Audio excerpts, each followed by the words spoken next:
అసలు మనల్ని మనలా చేసేదేంటి? అంటే మన కళ్ల రంగు, మన ఆలోచనలు, మనల్ని మిగతావాళ్లకంటే ప్రత్యేకంగా నిలబెట్టేదేంటి?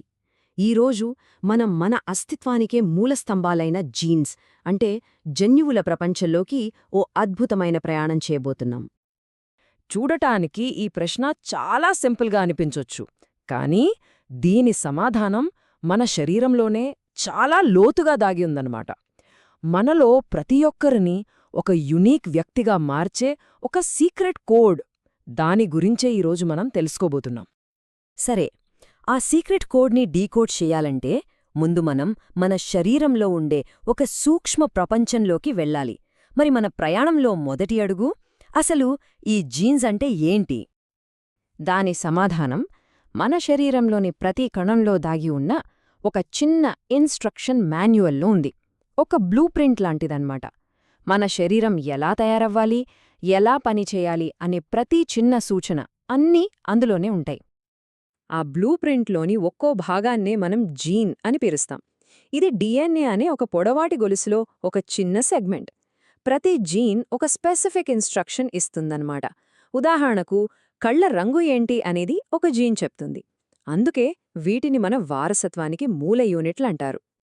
మరి ఈ జీన్స్ తమ పనిని ఎలా చేస్తాయి? అవి ప్రోటీన్లను తయారు చేయడానికి సూచనలిస్తాయి అంతే. ఈ ప్రోటీన్లే మన శరీరానికి అసలైన బిల్డింగ్ బ్లాక్స్.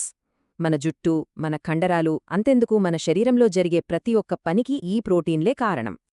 సరే, ఈ జీన్స్ గురించే తెలిసింది కదా.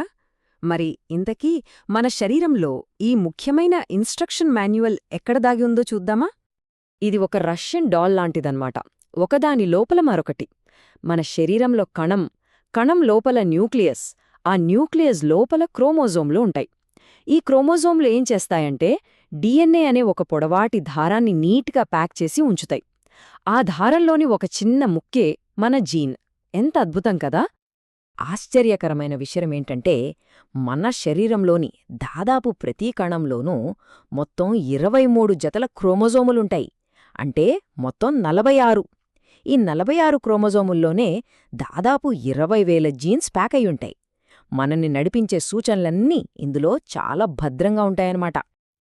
సరే, ఇంత సూక్ష్మంగా ఉండే జీన్స్ మనల్ని బయట ప్రపంచానికి ఎలా చూపిస్తాయి? అంటే మన లక్షణాల వెనకున్న అసలు ఆధారమేంటో ఇప్పుడు చూద్దాం. మన కళ్లరంగు మన అమ్మానాన్నల నుంచి రావచ్చు. మన జుట్టు మన తాతయ్య జుట్టులా ఉండొచ్చు. వీటన్నిటికీ కారణం మన జీన్సే. అంతేకాదు, మన ఎత్తు, బ్లడ్ గ్రూప్, చివరికి కొన్ని జబ్బులొచ్చే రిస్క్ కూడా మన జీన్సే డిసైడ్ చేస్తాయి. అంతా బాగానే ఉంది, కానీ ఈ ఇన్స్ట్రక్షన్స్లో ఏవైనా మార్పులొస్తే ఏమవుతుంది? ఈ బ్లూ ప్రింట్లో ఏదైనా పొరపాటు జరిగితే? దాన్నే మనం మ్యూటేషన్ అంటాం. అంటే జీన్లో ఉండే సూచనలో ఒక చిన్న మార్పు రావడం. కొన్నిసార్లు ఈ మార్పు వల్ల పెద్దగా ఏమీ అవ్వదు, మన లక్షణాల్లో ఏదో చిన్న తేడా వస్తుందంతే. కాని కొన్నిసార్లు ఇదే మార్పు కొన్ని వ్యాధులు కూడా కారణం కావచ్చు. ఇది బ్లూ ప్రింట్లోని ఒక చిన్న తప్పులాంటిది, కాని దాని ప్రభావం ఒక్కోసారి చాలా పెద్దదిగా ఉండొచ్చు. ఓకే, ఇప్పటి వరకు మనం జీన్స్ గురించి చాలా విషయాలు తెలుసుకున్నాం కదా. ఇప్పుడు అసలు ఈ జీన్స్ గురించి చదవడం అంటే జెనెటిక్స్ యొక్క ప్రాముఖ్యత ఏంటో చూద్దాం. ఈ జీన్స్ గురించి చేసే లోతైన అధ్యయనాన్నే మనం జెనెటిక్స్ అంటే జన్యుశాస్త్రం అంటాం. ఇది బయాలజీలో చాలా వేగంగా ఎదుగుతున్న ఒక ఫీల్డ్. ఈ జెనెటిక్స్ అనేది కేవలం ఒక సైన్స్ సబ్జెక్టు మాత్రమే కాదు, ఇది మన భవిష్యత్తును మార్చగల ఒక శక్తి. దీనివల్ల కొన్ని వ్యాధులు ఒక కుటుంబంలోనే ఎందుకు పదే పదే వస్తున్నాయో అర్థం చేసుకోవచ్చు. ఇంకా చెప్పాలంటే భవిష్యత్తులో వచ్చే వ్యాధులను ముందుగానే ఊహించి వాటిని రాకుండా ఆపగలగొచ్చు కూడా.